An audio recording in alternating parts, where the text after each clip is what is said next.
Murph Dog Training here, throwing you guys yet another bone on some health and fitness advice. Today gonna be a quick video just talking about the misconceptions on meal timing and meal frequency, okay?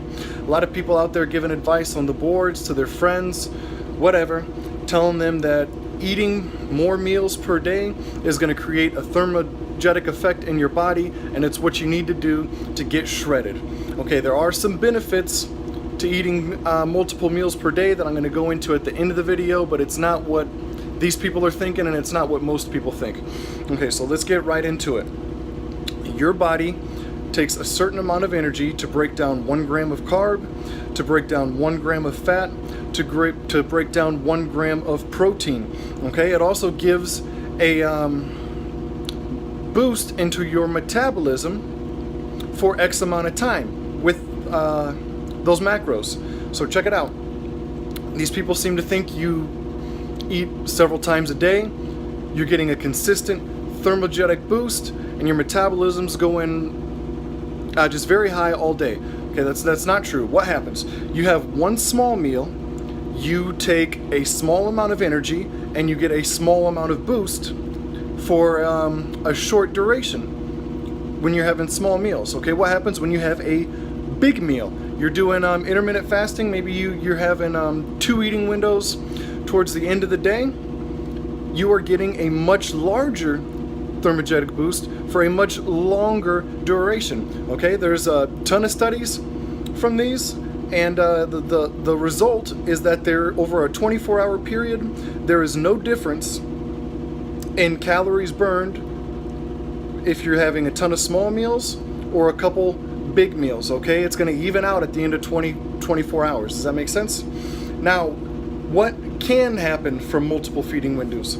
Okay, if you are having protein, to maximize protein muscle synthesis, you want to get around 35 to 40 grams of protein per meal. Okay, that's going to create a the most muscle synthesis in your guys' body to create that muscle growth. Okay, if you take more protein than that, you're not going to get any more of a boost. If you take less than that, you're going to get less of a boost. Okay, so what you want to do in a perfect world is spread those meals out 5 to 6 times a day if your macros are going to allow for this. You know, a 250-pound guy is going to be a lot different than a 115-pound female. And what you want to do is make sure that every meal you do have has at least that amount of protein. And if you're having a shorter amount of meals, let's say you can only fit three meals in your day, then you want to make sure that they have enough protein in those 3 meals to hit your macros. Does that make sense? So if you're having a ton of meals, it's not going to do you any good unless you are keeping that protein high to create the maximum amount of protein muscle synthesis in your body, right? So what does this mean? This means that having one giant meal is going to do you the same amount of justice in getting lean, getting shredded, than having 5-6 small amounts of food. However, if you guys are in the sole purpose of building muscle, maybe you're on a bulk, you're trying to create as much muscle as possible, then you're going to have a little bit of benefits, and it's nothing crazy, guys. It's not like you're going to be getting human growth hormone levels of protein synthesis here. It's slight, but over the course of 6, 8, 10 weeks, months, years, you're going to see that benefit between somebody who was just doing the 1 or 2 meals. So keep it in mind. If you're looking to build muscle and you're trying to grow as much as possible, then yeah, more frequent meals is going to be better with that amount of protein in those meals. If that's not your goal, you're just trying to get lean, hold on to muscle, then you guys don't really have to worry about it. I hope that helps, guys. Thanks. Bye.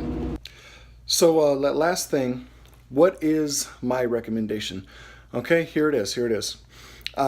Most of you guys out there, the slight benefit from the enhanced level of protein muscle synthesis, Christ, goodness. Anyway, the benefit from that is not going to be worth added stress if this isn't your best way of eating. Okay, if it's hard for you to adhere to this diet and stick on a diet where you're eating multiple times a day, then that's not for you. Okay, the best way to eat your macros and get your macros in is very different from person to person. It varies. Okay, maybe you are a construction worker and you are going balls to the walls for 8-10 hours a day, and you take maybe one lunch break. Okay, you think that dude's gonna be able to stop every 2 hours while the whole plant is busting balls, and he's gonna go take his food to the microwave, warm it up, and eat it? Okay, no, that's not going to work for him. What's going to work better for him is having a damn good breakfast so he's productive at work, bringing a nutrient-dense lunch, keeping that protein high there as well, then eating after work before he goes to the gym, and then having another meal at home possibly. You can't space everything out evenly in some of these jobs you guys have.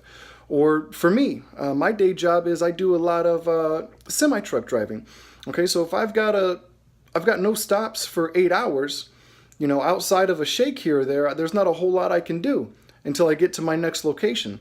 So I'm able to still squeeze in a good 4 or 5 windows, but that's because, you know, I make things work for me, and I've got ways to do that. You might not. So either if you can't do it because of your work, or if you just hate constantly eating, you don't like it, you're not a fan of putting food in your mouth all day, then you're going to want to stick to, you know, maybe a big breakfast and maybe some intermittent fasting and things like that, to where you're only having those short eating windows. And here's another thing while I'm talking about it, you guys that have food addictions, this doesn't have to do with the video, but check this out, man. If you are having trouble at nighttime and you stick to your diet all day, you're doing great, work out, then you get home and then it's Binge Fest 2017, 2018, whatever year we're in right now. What you need to do, man, is plan your meals around those issues. Okay, if you're overeating at night, hold off, stay strong during the day, and then use that to your advantage to where you're eating at nighttime, right? And if you're someone that needs to constantly snack all day, instead of having a huge, massive meal at dinner, break those up to where you're snacking on your macros throughout the day. All right, that's it, guys. That's it. I had to get that last part in there. Take care.